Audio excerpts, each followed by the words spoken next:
एक बार जब उन्होंने कंसीव कर लिया, तो फिर उनका गर्भाधान संस्कार जो है वो पड़ गया। ये बहुत ही खूबसूरत तरीके से होता है।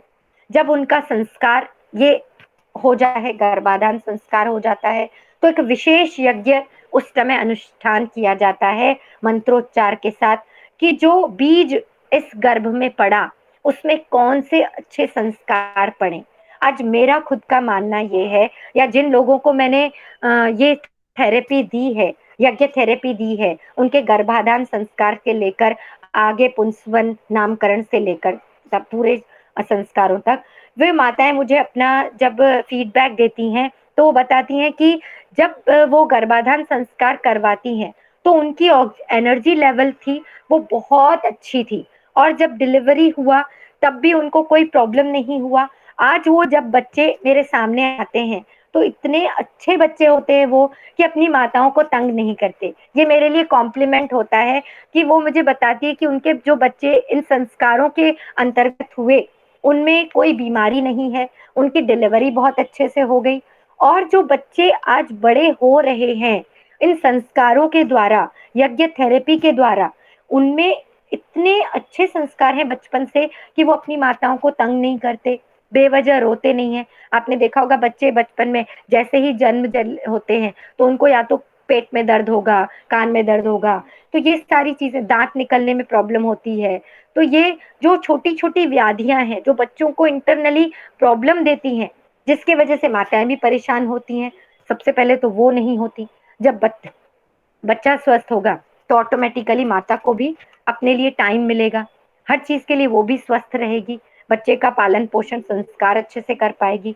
तो ये सारी क्या चीजें हैं जो हमने आज अपने जीवन से निकाल दी।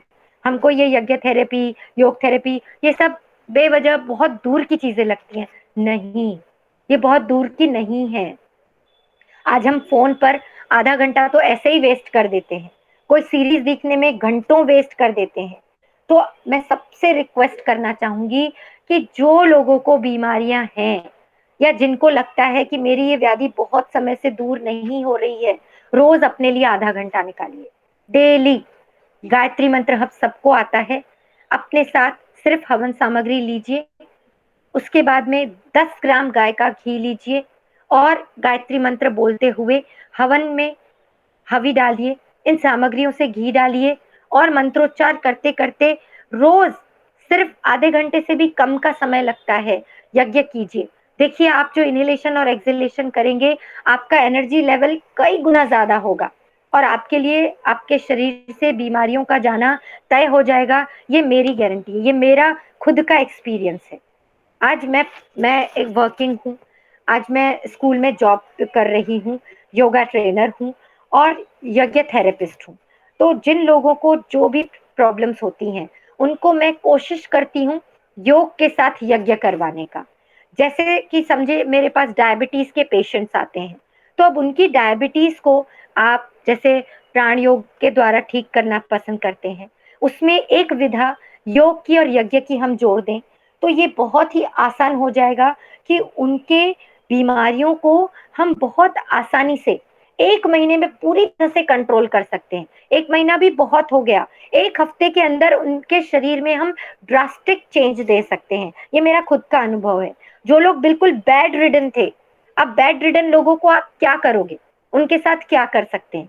उनके आगे बैठकर 1 महीने तक कुछ भी ना किया जाए, सिर्फ यज्ञ किया जाए मंत्रोच्चार के साथ, सिर्फ महामृत्युंजय मंत्र के साथ उनके लिए बैठकर यज्ञ किया जाए, तो जब वो जागृत होंगे, तो उनमें प्राणों का संचार इतना अच्छा होता है कि बेड रिडन लोग भी बैठकर यज्ञ करना शुरू कर देते हैं, उठकर बैठकर अपने सारे कार्य करना शुरू कर देते हैं। इतनी शक्ति है यज्ञ और योग में। जब धीरे धीरे उनका इनहेलेशन और एक्सहेलेशन सुधरने लगता है, फिर उनको योग करवाया जाए। तो योग में और यज्ञ में इतनी शक्ति है कि मेरा खुद का आज ये अनुभव है, जिन लोगों को मैंने ठीक किया है इसके माध्यम से, उनका फीडबैक बहुत अच्छा है कि जैसे जैसे वो ये करते गए, उनकी बीमारियां बहुत जल्दी कंट्रोल में आती गई, उनके प्राणों का स्तर सुधरता गया, और बीमारियां धीरे धीरे दूर होकर आज उन्होंने पूरे अपने जीवन में सुबह शाम यज्ञ करने का पूरा प्रण ले लिया है। तो ये बहुत ही बढ़िया चीज़ है कि हमारे लिए कोई भी चीज़ समय को बाधित नहीं करती। हमारी जो सोचने की शक्ति है, वो हमें बाधित करती है।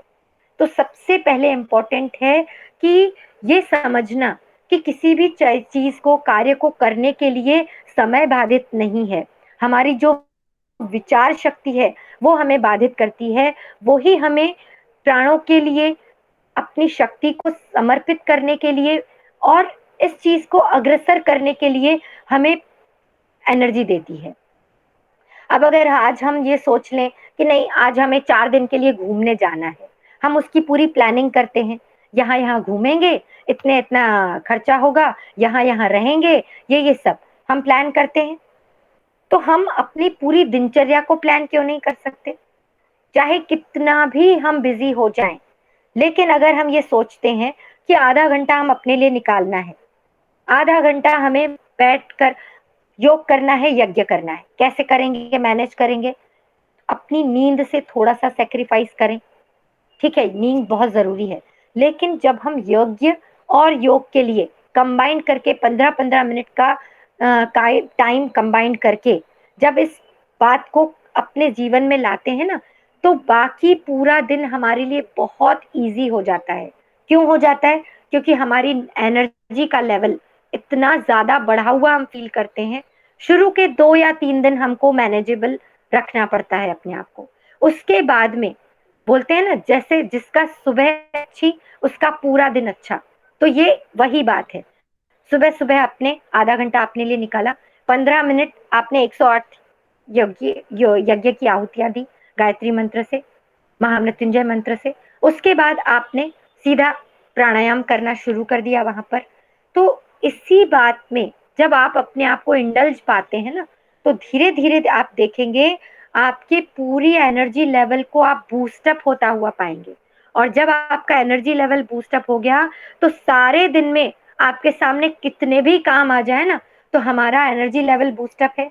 आप उन कामों को एक बोझ की तरह नहीं, आप एक, क्या बोलते हैं, एक प्रार्थना की तरह, एक एक अपने अपने साथ किया हुआ प्रॉमिस की तरह उस कार्य को करते हैं। आपको कोई भी काम करना एक हेडेक नहीं लगता।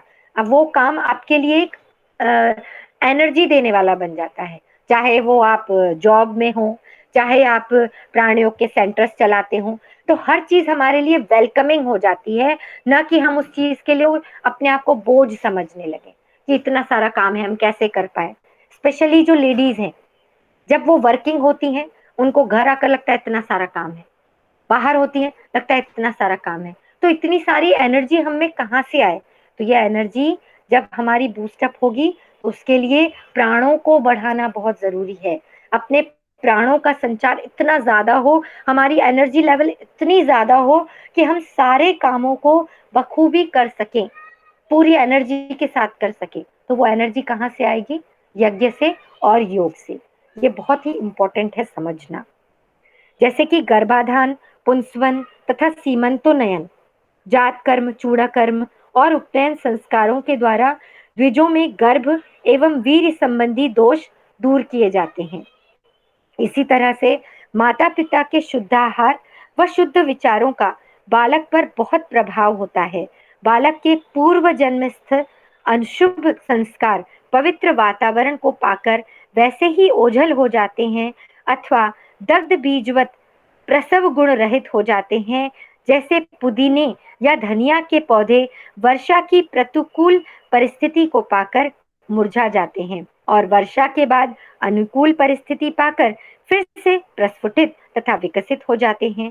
संस्कारों में प्रथम 3 संस्कार तो बच्चे के जन्म से पूर्व ही किए जाते हैं, जिनका पूर्ण उत्तरदायित्व माता और पिता पर ही है। यदि बच्चे के पूर्व जन्म के संस्कार भी उत्तम हों, गर्भावस्था में भी माता-पिता के उत्तम संस्कार पड़े हों और जन्म के बाद भी उत्तम वातावरण प्राप्त हो जाए, तो ऐसे बच्चे महाभाग्यशाली होते हैं।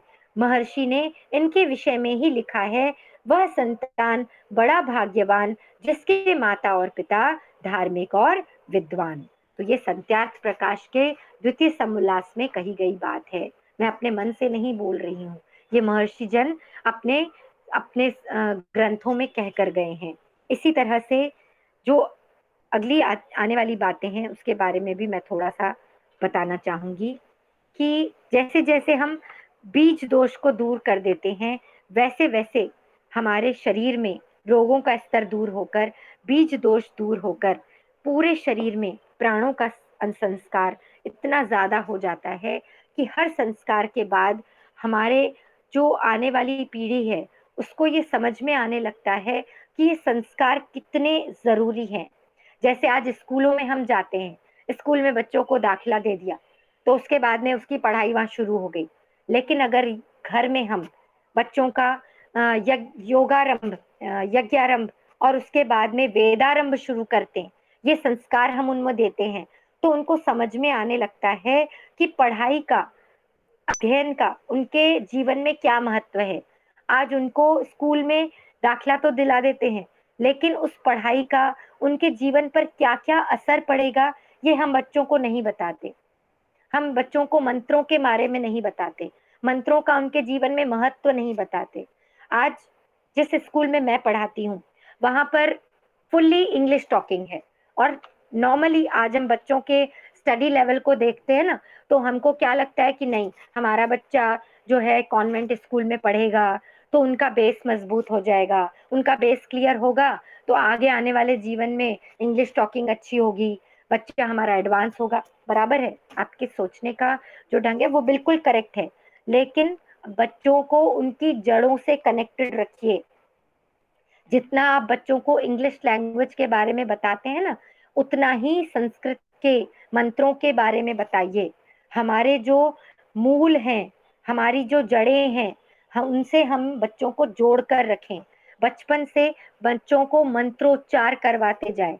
तो जब मंत्रोच्चार बच्चे बचपन से करेंगे, गायत्री मंत्र हुआ, महामृत्युंजय मंत्र हुआ, महामंत्र हुआ, तो ये सारी चीजें जब हम बच्चों को संस्कार रूप में देंगे, तो उनकी वाणी तो परिशुद्ध होगी। उनको इन मंत्रों का जब हम महत्व बताएंगे, तो उनका विचार और वाणी परिशुद्ध होकर उनके संस्कार परिशुद्ध पड़ेंगे। हम नॉर्मली क्या सोचते हैं, संस्कार मतलब जो हम यज्ञ हवन कर रहे हैं, ये तो है ही, लेकिन संस्कार का एक सिंपल मीनिंग है हैबिट। हम संस्कार के द्वारा बच्चे को हैबिट डालते हैं कि वो क्या करे और क्या न करे। जब हम बच्चे को ये बताते हैं कि गायत्री मंत्र ये इस तरह से बोला जाता है, बचपन से हमने बच्चे को गायत्री मंत्र सिखा लिया, लेकिन उसका उतना ही अर्थ भी बताना जरूरी है कि हम बोलते हैं ओम भूर्भुवस्वः तत्सवितुर्वरेण्यम भर्गो देवस्य धीमहि धियो यो नः प्रचोदयात्। तो इस मंत्र को हमने बच्चे को सिखा दिया, लेकिन इसका मंत्र भी एक लाइन में उसको समझा दे कि हे ईश्वर, हमारी बुद्धि को सन्मार्ग पर चलाए। कई लोग मैंने देखा है, बच्चों को मंत्रोच्चार करना सिखा देते हैं, फिर बच्चे गलती करते हैं, बोलते हैं धियो यो न प्रचोदयात् फॉरवर्ड लैंग्वेज में, तो उसका अर्थ का अनर्थ हो जाता है कि हे ईश्वर, हमारी बुद्धि को बिल्कुल भी सन्मार्ग पर न ले जावे। हो गया अर्थ का अनर्थ। इसलिए बच्चों को सबसे पहले जब आप मंत्रोच्चार करना सिखा रहे हैं इन संस्कारों के माध्यम से, तो पहले खुद सही उच्चार करें, मंत्रोच्चार करें सही सही, और बच्चों को भी सही सही मंत्रोच्चार करना सिखावें। ये पल पड़ गया पहला संस्कार, पहली हैबिट। और उसके बाद में जब हम महामृत्युंजय करना सिखा रहे हैं, महामृत्युंजय मंत्र का जाप करना सिखा रहे हैं, तो उसका भी हम बच्चों को सही मंत्रोच्चार के साथ सही अर्थ सिखाएं कि हमें बेवजह, बिना वजह मृत्यु के वशः में नहीं जाना है। हमें अपने पूरे जीवन काल में सारे संस्कारों को पूर्ण करके, सब जब पके हुए फल की तरह, जब वो लता से पूर्णतः स्वतः छूट जाता है, उसी तरह हम भी अपनी आयु को पूर्णतः भोग कर, पूरे संस्कारों को त्याग कर, उसके बाद में मोक्ष को प्राप्त होए, हमारे जीवन का ये लक्ष्य हो। तो जब हम इस तरह से बच्चों को पूर्णतः संस्कारों का महत्व सिखाएंगे, तो उनमें बीमारियों का क्षय होता जाएगा।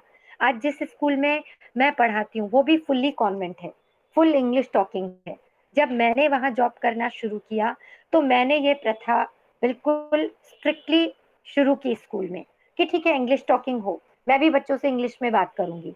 लेकिन जब मेरा लेक्चर होगा, तो सबसे पहले सुबह पौने 5 बजे जब मेरी क्लास शुरू होती है, बड़े बच्चों की, जो 5th से लेकर 10th स्टैंडर्ड तक के बच्चे होते हैं, उनमें सबसे पहले मैंने मंत्रोच्चार करवाया। उसमें गायत्री मंत्र, महामृत्युंजय मंत्र, संगठन मंत्र, भोजन मंत्र, ये सब मैंने बच्चों को सिखाना शुरू किया कि जब मंत्रोच्चार बच्चे करेंगे तो उनमें पता चलेगा कि संस्कृत की हमारे जीवन शैली में कितना बड़ा महत्व है। बच्चे देखते हैं आप खाना दे दिया जाता है, उनको ज्यादा से ज्यादा हाथ जोड़ लिए, बस यही सिखा जाता है।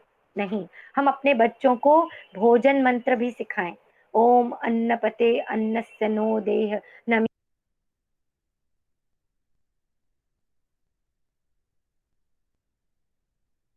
पदे। तो ये सारे जो संस्कार हैं, वो हम बच्चों में जब देना शुरू करते हैं, तो ये सारी जो चीजें हैं, वो बच्चों में बहुत गहरा असर प्रदान करती हैं। और जब बच्चों की एज छोटी होती है, उनको संस्कारों का, योग का, यज्ञ का, मंत्रों का, ये सब चीजें जब हम उनमें डालते हैं, तो बहुत ही गहरा असर पड़ता है। तो ये सारी चीजें जो थी, बहुत ही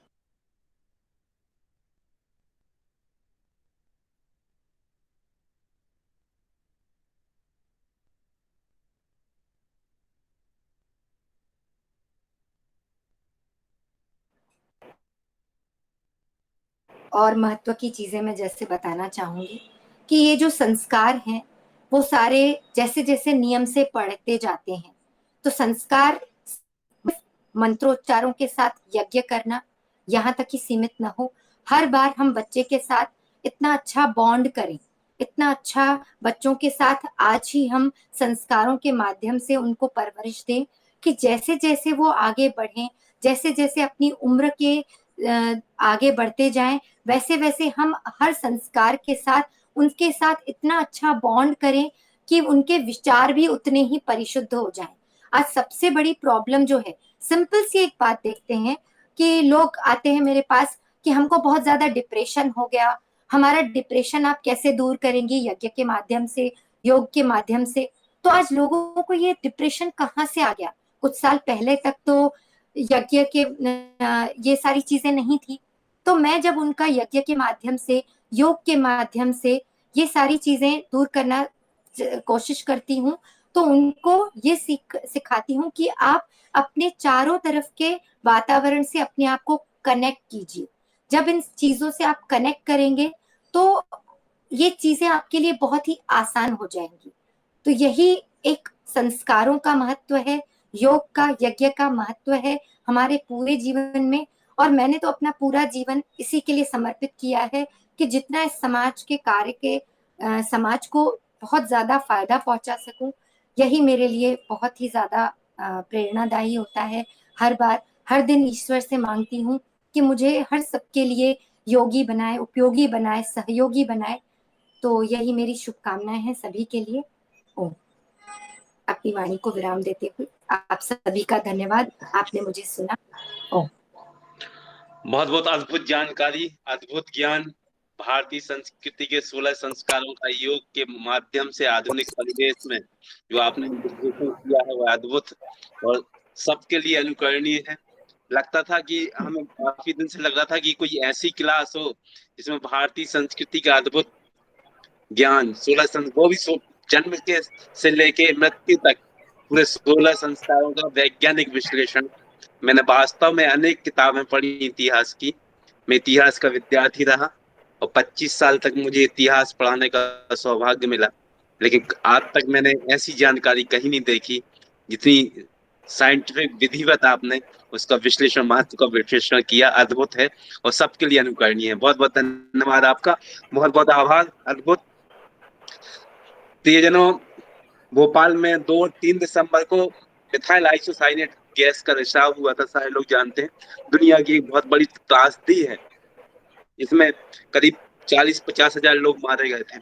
उसमें 2 परिवार के लोग बचे थे और उन बचने का कारण सिर्फ ये था, उनको कुछ भी नहीं हुआ था, क्यों? वो हर दिन यज्ञ करते थे। सोचिए, इतनी विषैली गैस मिग जैसी आइसोसाइनेट गैस से 10 किलोमीटर दूर के लोग प्रभावित थे। और आज भी जो व्यक्ति जीवित हैं वो एक जिंदा लाश की तरह बचे हुए हैं, लेकिन दो परिवार ऐसे थे जो पूर्ण रूप से सुरक्षित रहे और आज भी सुरक्षित हैं, बिल्कुल पास थे वो। जो जहाँ गैस रिसाव हुआ था उसके बिल्कुल पास थे, यूनियन कार्बाइड के कारखाने के पास। तो यज्ञ की बहुत अद्भुत महिमा है ये। इनने इतना वैज्ञानिक तरीके से विश्लेषण किया है। आपका बहुत बहुत बारंबार धन्यवाद पूरे प्राणिक परिवार की तरफ से। और आशा करते हैं फिर आपको जल्दी ही सुनने का मौका मिलेगा। बहुत बहुत धन्यवाद। बिल्कुल। हम कुछ अच्छा। आज आमंत्रित करेंगे हमारे प्राण योगियों को, जो ने बहुत उत्तम कार्य किया है आज के दिन। तो उनका स्वागत करेंगे, उनको मंच पे आमंत्रित करेंगे। सबसे पहले देवाशीष सतपथी थी।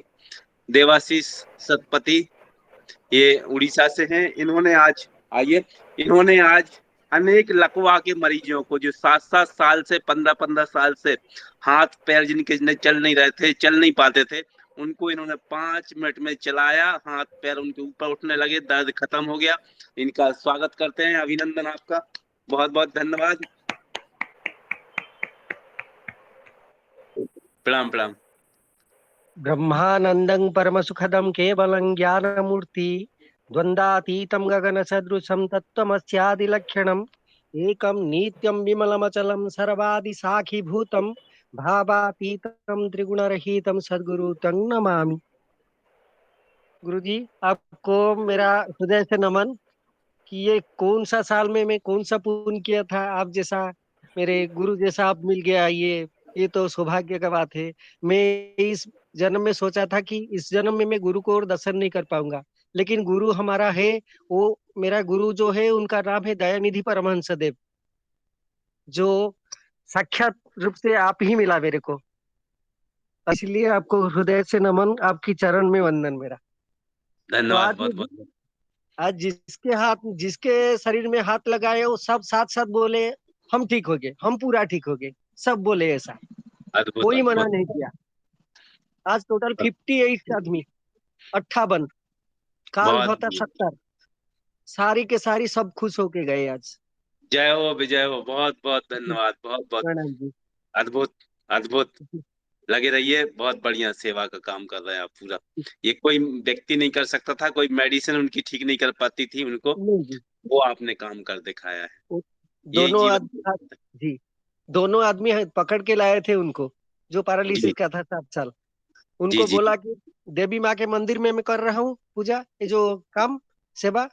तो मैं बोला कि थोड़ा देवी माँ को हाथ ऊपर उठाकर प्रणाम करो। तो साथ साथ वो हाथ उठा दिया और प्रणाम किया और रोने लगा। वाह वाह, अद्भुत, बहुत बढ़िया। ये चलिए, वीडियो ही मैं शेयर की हूँ गुरु जी। देवी माता, जी। भगवान शिव आपको ऐसी शक्ति प्रदान करें। दूसरा हम नाम लेंगे हमारे प्राण योगी राम लखन शुक्ला जी का। ये औरैया उत्तर प्रदेश से हैं। और आज इन्होंने अनेक दर्द से पीड़ित व्यक्तियों को, मरीजों को हंसा के घर भेजा है।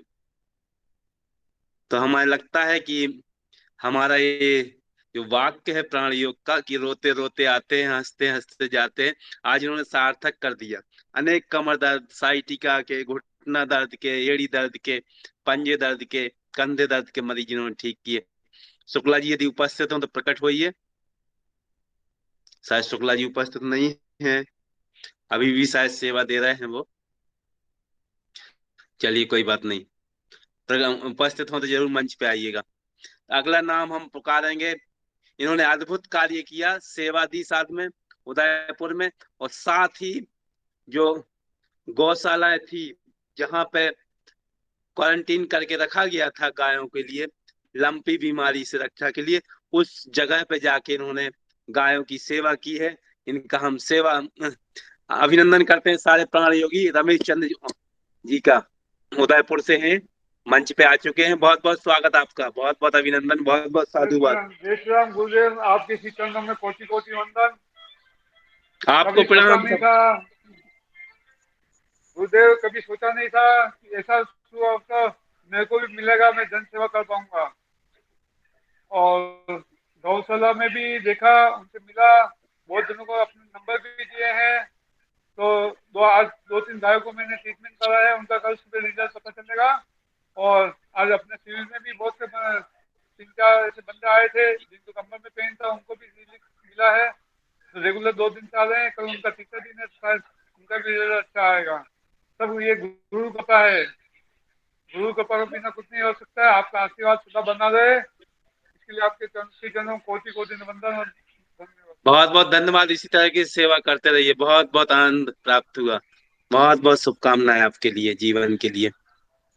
देखिए, प्राणयोग परिवार के सारे लोग निस्वार्थ भाव से, इनका कोई स्वार्थ नहीं है, इनका कोई लेना देना नहीं है हमसे, ना किसी से, ना इनको अपेक्षा है किसी व्यक्ति से कि एक पैसा भी किसी को मिलेगा, ना हमको किसी से अपेक्षा है कि कोई हमारा अ, एक पैसे का काम करेगा। फिर भी ये लोग तन मन धन से, निस्वार्थ भाव से सुबह से शाम तक, ये अद्भुत है। वास्तव में अद्भुत है। अगला अगला नाम हम पुकारेंगे। आज इनका जन्मदिन भी है और ये सेवा कर रही हैं अभी। ये हरियाणा से हैं, मानसी शर्मा जी। इनको जन्मदिन की बहुत बहुत शुभकामनाएं। और साथ में अनेक लोगों को आज इन्होंने मंदिर में जाके ठीक किया प्राणयोग पद्धति से। प्रियंका शर्मा जी, मानसी जी यदि उपस्थित हो तो मंच पर प्रकट हो। मानसी जी आ चुकी हैं। बहुत बहुत धन्यवाद आपका। प्रणाम। सभी प्राणी योगियों को बहुत बहुत धन्यवाद गुरुजी, सब आपका आशीर्वाद है। पूरे प्राणयोग परिवार की तरफ से आपको जन्मदिन की बहुत बहुत शुभकामनाएं, हार्दिक बधाई। बहुत बहुत बहुत धन्यवाद गुरुजी, आपकी कृपा से ही है गुरुजी। सबसे मेरी मम्मी पूरी ठीक हो गई है। एक्चुअली आज ही मम्मी ने मुझे बताया, वो हार्ट पेशेंट थी, शाम को अभी 6 बजे ही उनको सांस लेने में जो प्रॉब्लम होती थी वो पूरी तरह से ठीक हो गई है। पूजा भी करने लगी है, सब काम भी करने लगी है। आप अपना आशीर्वाद ऐसे ही बनाए रखिएगा। बहुत बहुत धन्यवाद। बहुत बहुत जी शुभकामनाएं। गुरुजी। ठीक है, चलिए। चलिए, सब जय सब हो लोगों की विजय हो। तरफ से जय हो विजय। सब लोगों की तरफ से आपको फिर से जन्मदिन की मंगल कामनाएं, आशीर्वाद बहुत बहुत। बहुत बहुत शुक्रिया बहुत गुरुजी। बहुत आगे बढ़ो, बहुत तरक्की करो, यशवान हो, धनवान हो, जी ज्ञानवान हो। गुरु, आपको शुभकामनाएं। कोटि कोटि प्रणाम। हाँ जी।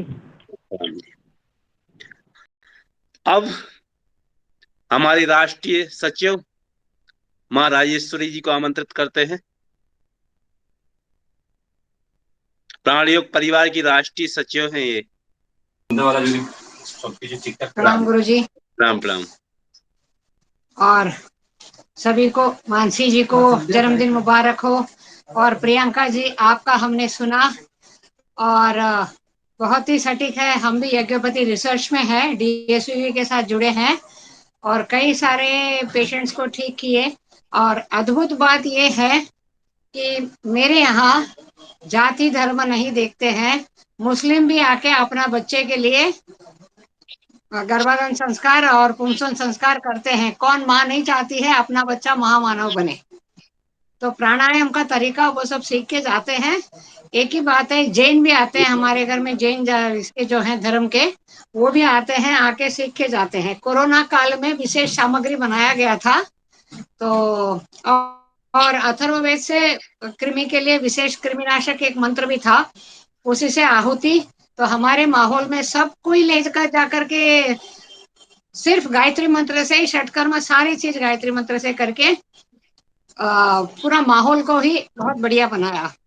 तो उसी समय हम प्राणयोग गुरु जी से जुड़े, तो हमारे तो वो सोने पे सुहागा हो गया। और आज जो हुआ बहुत ही अद्भुत हुआ। रिपोर्ट तो हम लोग अभी तक पूरा बना नहीं पाए। हमारे जो मंदिर के ये है वो भी बाहर थे, अभी आकर के रिपोर्ट एक बना के डाले हैं। मैं वो भी आपको गुरुजी भेजूंगी। जितना दूर तक हम लोग वीडियो किए वो आपको भेजी हूँ। अभी सारे नाम वगैरह है। आते आते बंगाल में आपको ट्रैफिक का, अभी तो दुर्गा पूजा का समय है, ट्रैफिक में बहते बहते हम लोग 7 बजे निकले, 8 साढ़े 8 बजे घर पहुंचे। आते ही साथ तीनों महिलाएं हैं।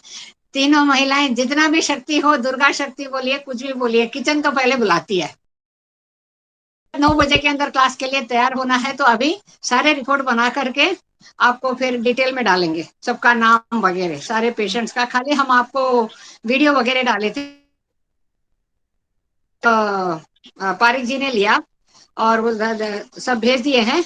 अब वो लाहौटी जी जो सुनील लाहौटी जो अपने ट्रस्टी हैं, उन्होंने भी कुछ लिया है, अभी हमको अभी अभी कुछ देर पहले सेंड किया, मेरे को कैप्शन में आया में। और वहाँ प्राण योग को लेकर के बहुत विस्तार पे बात हुआ, इसे बहुत बड़े पैमाने में करने चाहते हैं। बोले 2 दिन यहाँ रह करके दिवाली के बाद, अभी हर इंसान को ये पड़ी है दुर्गा पूजा, ये साल में यहाँ पर यही बड़ा चीज है कलकत्ता में। तो बोले इसके बाद दिवाली आ जाएगी, दिवाली के बाद दीदी हम लोग 2 दिन यहाँ रह करके एक पैकेज की तरह इसको बनाते हैं। कई लोग पिरामिड के लिए ये किए हैं, एक पिरामिड और एक स्प्रेयर हम लोग वहां छोड़ आए हैं, क्योंकि जिन जिन को 50% 90% आराम मिल गया, हम उनको बोले पूरा ही हो जाएगा आपको, ये एक स्प्रेयर और एक ये ऑफिस रूम में अलमारी में रख दिए। बोले हम नवमी के दिन जाएंगे, नवमी के सुबह जाएंगे, 3 दिन हो भी जाएगा, फुल रिपोर्ट भी आ जाएगा, और नवमी के दिन जरूरत पड़े तो बोले छोटा बहुत एकदम जितने जन आते हैं एक, और बहुत लोग आज मिस कर गए। अभी हम घर घुसते ही साथ हमको फोन आया, दीदी हमको भी स्किन का प्रॉब्लम है, लेकिन अर्जेंट काम से बाहर जाना पड़ा, आप कब आ रही हो अगले बार। तो ये बात, लेकिन बैठे बैठे मुक्ता दी और पारी दी हम लोग बैठे थे, तभी वहां जो ये ठीक होके गए, वो बोले कि बहुत आदमी कल बोलेंगे काश हम कल आ जाते, मिस कर गए। तो दीदी पक्का आप आओगे, अष्टमी का समय दिए थे लेकिन अष्टमी जाना नहीं होगा, जो रास्ता का हालत देख रहे हैं 9 मई को सुबह ही निकल जाएंगे, वहीं यज्ञ भी कर लेंगे, और उसके साथ हो सके तो एक और हमारे साथ मुक्ता दी आने में दिक्कत होगी तो पारे को लेके चली आऊंगी। हम दोनों ऐसे अभी बात होगी कल हम लोगों में, कौन क्या दे सकते हैं 9 के दिन।